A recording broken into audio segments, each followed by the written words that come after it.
بسم اللہ الرحمن الرحیم۔ السلام علیکم تمام دیکھنے اور سننے والے دوستوں کو صنم خان ٹی وی میں خوش آمدید کہتا ہوں۔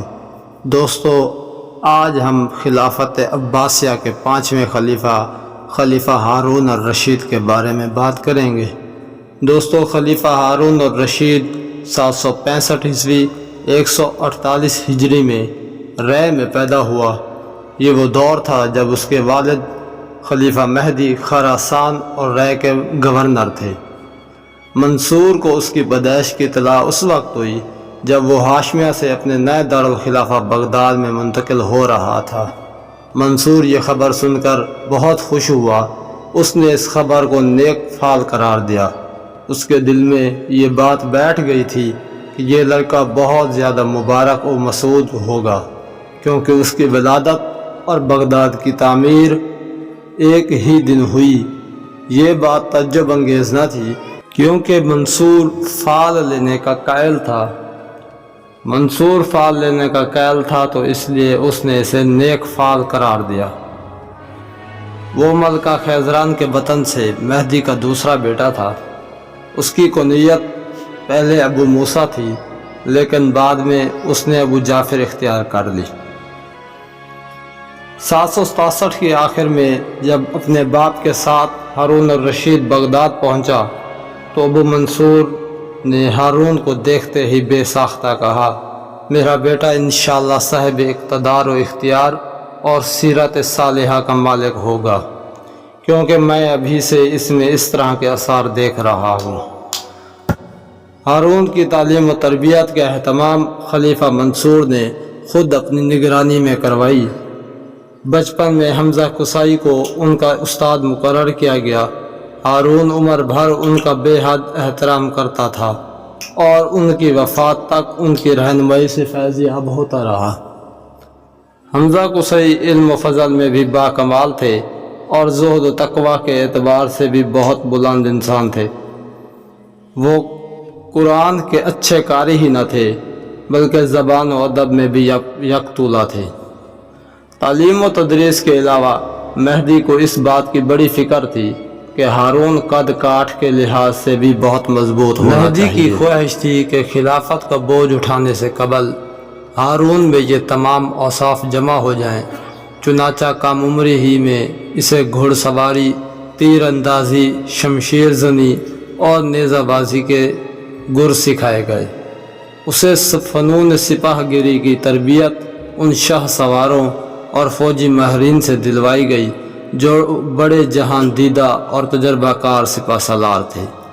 اس مقصد کے لیے مصنوعی جنگی ماحول پیدا کیا جاتا اور وہ پوری طرح اس میں شریک ہوتا۔ اس تربیت کا یہ نتیجہ تھا کہ وہ 10 سال کی عمر میں موز اور گھوڑا سر پر دوڑا سکتا تھا۔ اس کے دادا منصور نے 10 سال کی عمر میں ایک جنگی مشق میں اسے شریک کیا۔ اس کی فوجی قابلیت اور قائدانہ صلاحیت کی وجہ سے کم عمری میں ہی اسے روم کے خلاف فوجی مہم کا کمانڈر بنایا گیا۔ 779 میں روم کے خلاف بہت اہتمام سے لشکر کشی کی گئی۔ مہدی نے اس مہم کا سالار اعلیٰ 16 سالہ شہزادے ہارون کو مقرر کیا، جس نے سرزمین روم میں داخل ہو کر ایک شہر سپالو کا محاصرہ کیا۔ فوجی جھڑپوں کے علاوہ سخت محاصرے اور رسد و پانی بند کرنے کی تدبیر کام آئی۔ ہارون الرشید کو مہم سونپنے کا مقصد اس کی انتظامی اور فوجی صلاحیت کا ٹیسٹ بھی تھا۔ اس سے اسے شہرت بھی ملی۔ نیز برا مکہ نے اس مہم میں جس طرح اس کی مدد کی، اس سے ان کے ساتھ تعلقات مزید گہرے ہوئے۔ اسے الرشید کا خطاب دیا گیا اور ہادی کے بعد دوسرا ولی عہد بنانے کا اعلان کیا گیا۔ نیز اسے المغرب یعنی عراق سے افریقہ کے آخری ساحل تک بشمول حجاز، یمن، شام، مصر، شمالی افریقہ کی حکومت ہارون کو سونپ دی گئی۔ عملاً اس کی طرف سے یحییٰ برمکی اور اس کا خاندان تمام امور حکومت سنبھالے ہوئے تھا۔ منصور کا ایک بیٹا جعفر اکبر جو عالم جوانی میں اللہ کو پیارا ہو گیا تھا، منصور کو اس کا بے حد صدمہ ہوا۔ اس کے ایک اور بیٹے کا نام بھی جعفر تھا، اس لیے مرحوم جعفر اکبر کے نام سے پکارا جاتا تھا۔ مرحوم نے کئی اولادیں چھوڑی، ان میں ایک لڑکی امت العزیز بھی تھی جسے خیزران نے اپنے سایہ پرورش کرنے کا فیصلہ کیا۔ یہ بچی ہارون کے ساتھ ہی پل رہی تھی، ہارون اس کو چاہتا تھا اور ملکہ خیزران بھی۔ یہی لڑکی ہارون الرشید کے ساتھ بیاہی گئی اور تاریخ میں ملکہ زبیدہ کے نام سے مشہور ہوئی۔ دوستو، ہارون الرشید ایک اعلیٰ درجے کا منتظم تھا۔ انتظام سلطنت میں جس تندہی اور سوجھ بوجھ کا ثبوت اس نے دیا، اس کی بدولت مورخین نے اسے خاندان عباسیہ کا آفتاب قرار دیا ہے۔ وہ خاندان عباسیہ کا ایک ایسا تابندہ ستارہ ہے جسے پوری دنیا میں عظیم حکمرانوں میں شمار کیا جاتا ہے۔ اسے امور سلطنت چلانے کے لیے ہفتے کی ایک ایک رات مختلف کاموں کے لیے مقرر کر رکھی تھی، جسے وہ وزراء، سپہ سالاروں، عمائدین حکومت، فقہا، قاریوں، عابدوں اور زاہدوں کے ساتھ بسر کرتا اور ان کی آراء اور مشوروں کی روشنی میں مملکت کے امور سلجھائے جاتے۔ اس کا کہنا تھا کہ حادثے کے واقع ہونے سے پہلے ہی اس کی روک تھام کی جائے تو زیادہ بہتر ہے۔ اس نے محکمہ ڈاک کو منظم کیا اور اس سے جاسوسی کا کام بھی لیا۔ اس کی صلاحیتوں کا اندازہ اس بات سے لگایا جا سکتا ہے کہ اس کا ایک جاسوس رومی دربار میں 20 سال تک مقیم رہا، لیکن رومی حکمران اس کا پتہ نہ لگا سکے۔ ہارون الرشید کو دین اسلام سے گہری وابستگی تھی۔ اسے پابندی مذہب، شریعت کا ہر لحاظ سے خیال رہتا۔ علامہ سیوطی کے بقول وہ حرمات اسلام کا احترام کرتا اور دین میں رخنہ اندازی کرنے والوں کا دشمن تھا۔ وہ اپنی حکومت کے زمانہ میں جب تک زندہ رہا 100 نفر روزانہ ادا کرتا۔ اس نے اپنے زمانہ اقتدار میں 9 حج کیے۔ طبری، ابن خلدون اور علامہ سیوطی نے لکھا ہے کہ وہ 1 سال جہاد کرتا تھا اور دوسرے سال زیارت کعبہ کو جاتا تھا۔ دوران سفر حج سینکڑوں فقہا علماء اس کے ساتھ ہوتے۔ وہ بڑا گرہ زار کرنے والا انسان تھا۔ جس سال وہ خود حج کے لیے نہ جاتا تو 300 آدمیوں کو اپنے خرچ پر روانہ کرتا۔ وہ راسخ العقیدہ مسلمان تھا اور فلسفیانہ مشاغفیوں کو جو دین کو بگاڑتی تھی پسند نہ کرتا تھا۔ الحاد و زندگیہ سے لوگوں کی ہدایت کے لیے مختلف جگہوں پر علم الکلام کے ماہر بھیجے۔ الغرض وہ ایک سچا دیندار مسلمان تھا۔ علامہ سیوطی نے تحریر کیا ہے کہ جب اس کے سامنے رسول اکرم صلی اللہ علیہ وسلم کا نام لیا جاتا تو ہارون صلی اللہ علیہ سیدی ضرور کہتا۔ اس کے سامنے ایک مرتبہ حدیث پڑھی گئی کہ نبی کریم صلی اللہ علیہ وسلم نے فرمایا کہ میں چاہتا ہوں کہ اللہ کے راستے میں قتل ہو جاؤں، پھر زندہ ہوں اور پھر قتل ہو جاؤں۔ تو شدت جذبات سے ہارون کی چیخ نکل گئی۔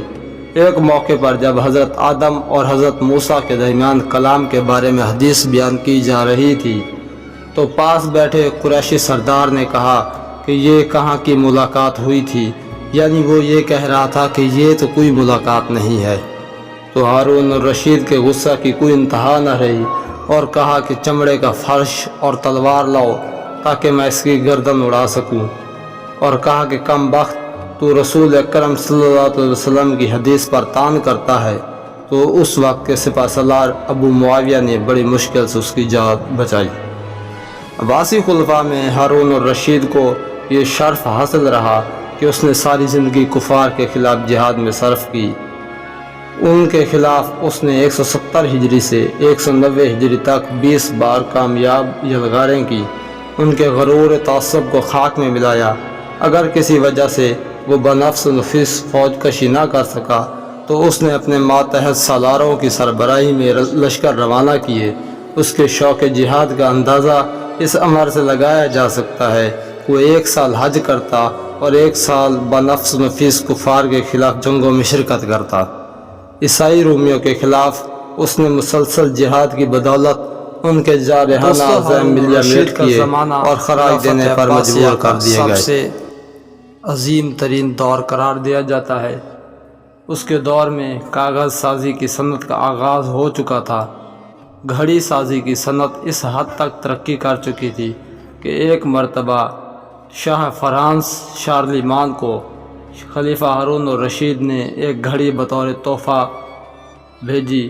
اس گھڑی کی یہ کرشمہ سازی تھی کہ اس گھڑی میں ہر گھنٹے کے بعد ایک آدمی نکلتا اور 1 گھنٹے کی بیل بجا کر پھر گھڑی کے اندر داخل ہو جاتا تھا۔ اس کے دور میں بغداد اپنی شان و شوکت کے لحاظ سے عروس البلاد کہلاتا تھا۔ پروفیسر ہٹی نے اس شہر کی حسن و خوبصورتی کی تعریف کرتے ہوئے لکھا ہے کہ ہارون کے عہد میں بغداد ہر لحاظ سے دنیا کا مرکز تھا، اور اس کی شان و شوکت اور زیب و زینت دیکھ کر عام مسلمانوں کی زندگی کا بھی اندازہ لگایا جا سکتا تھا۔